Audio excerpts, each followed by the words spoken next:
Assalaamu calaykum waraxmatullaahi wabarakaatu. Kusoo dhawaada channelka Kediye Group.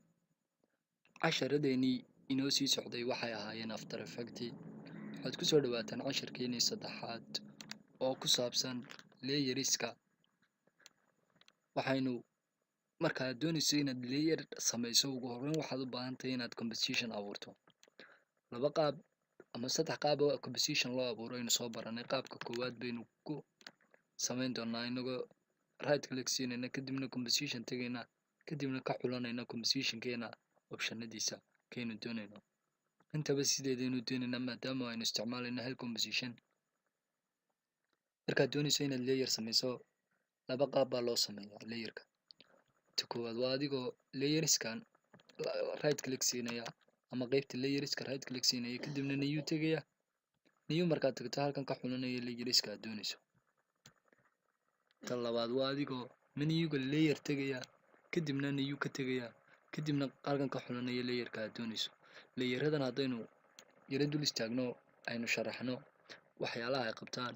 Kan koowaad waa text, waa layerka inoo saamaxaya inaynu qoraal ku qorno videogeena ama animationkeena.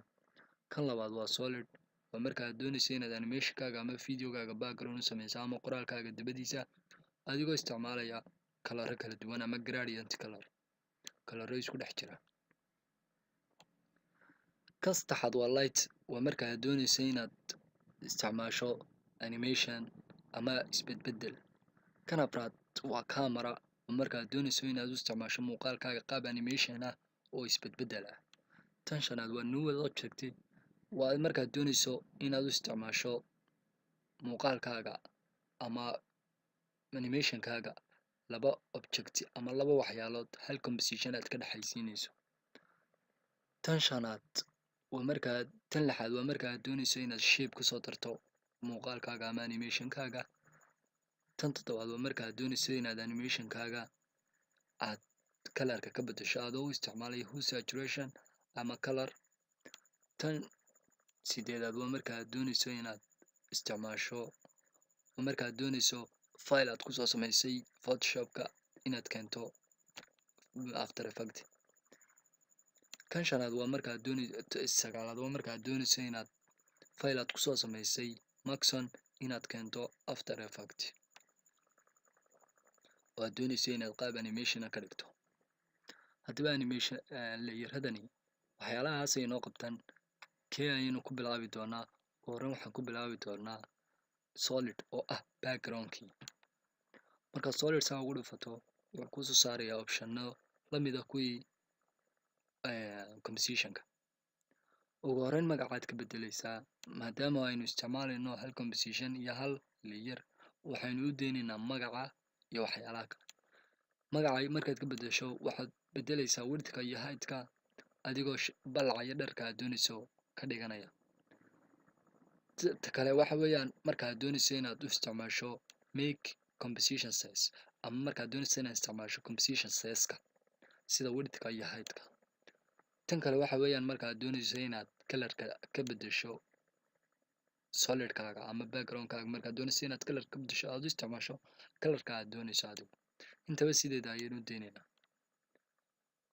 Sidaa markaad u samayso solid adigoo ku salaynaya waxyaalaha aad doonayso inuu noqdo waxaad u isticmaalaysaa sida aad doonayso inuu u noqdo adigoo marka ugu horreysa magaca kasoo beddelaya widthka iyo heightka composition size-ka iyo background colorka.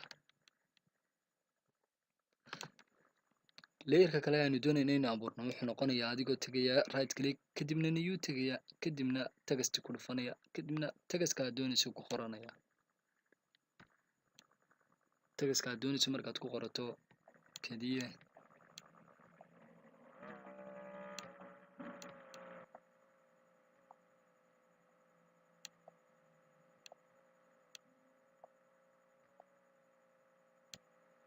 textka aad doonayso markaad sidaa ugu qorato waxaad u baahan tahay inaad centerka kayso ama bartanka. Waxaad tagaysaa move toolka kadibna waxaad geynaysaa adoo soo jiidaya bartanka. Layerka kale ay doonayso inaad isticmaasho aynu isticmaalno wuxuu noqonayaa layerka shape layer. adigoo samaynaya shape layer waxaad u baahantahay markaad doonayso inaad shape layer ka samayso, markaad sidaa ugu dhufato wuxuu kuu soo saarayaa calaamadda pluskaas ayuu kuu soo saarayaa.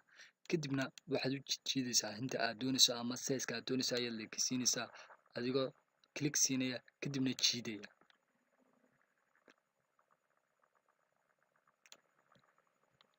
markaad sidaa u samayso waxaad doonaysaa inuu qoraalku soo sarreeyo. sidii aynu soo sheegnay waa soo sarraysiinaysaa qoraalka adigoo soo jiidaya kadibna xagga sare u soo jiidaya.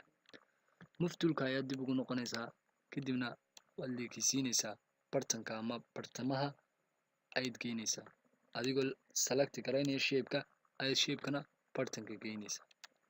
waxaad doonaysaa inaad effect yar oo animation ku darto qoraalkaaga.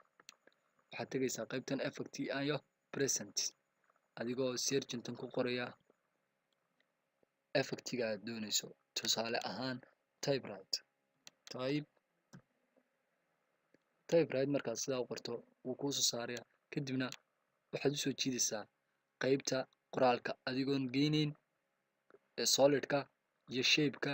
waxaad usoo jiidaysaa qoraalka markuu sidaa calaamadda usoo saaro waad kusii duldeynaysaa ama adigoo isticmaalaya layerka qoraalkaaga ayaad dulgeynaysaa. sidaas ayuu usoo baxay.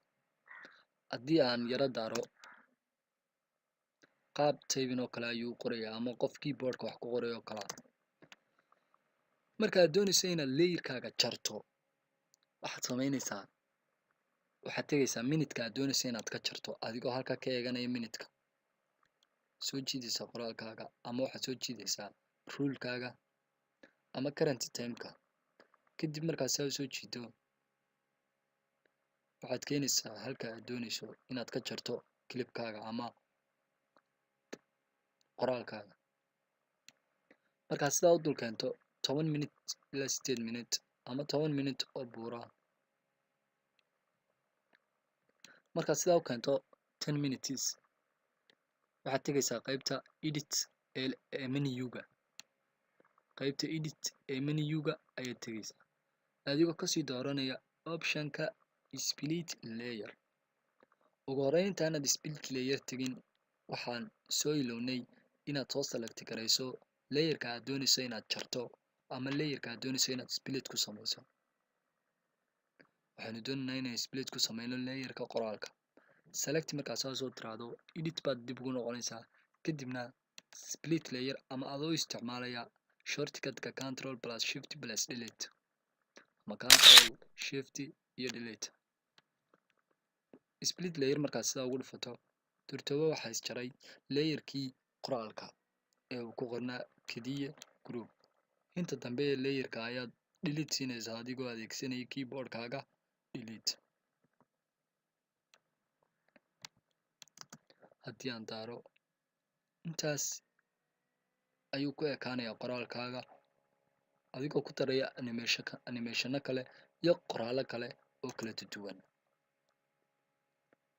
haddii aad casharkan fahantay like saar channelkana subscribe saar si aad ula socoto casharada taxanaa ah ee After Effects kaasoo aynu ka qaadi doono barbilow ama ugu horeyn bilow si uu qof kastaaba u fahmo inagoo geli doona casharadeenii advance-ka ahaa markaynu dhammayno basic-ga oo aynu samayn doono effectiyo waaweyn, effectiyo balbalaaran iyo animationo la yaab leh oo aad kaga bogan karto waxyaalo badan oo aanad garanayn.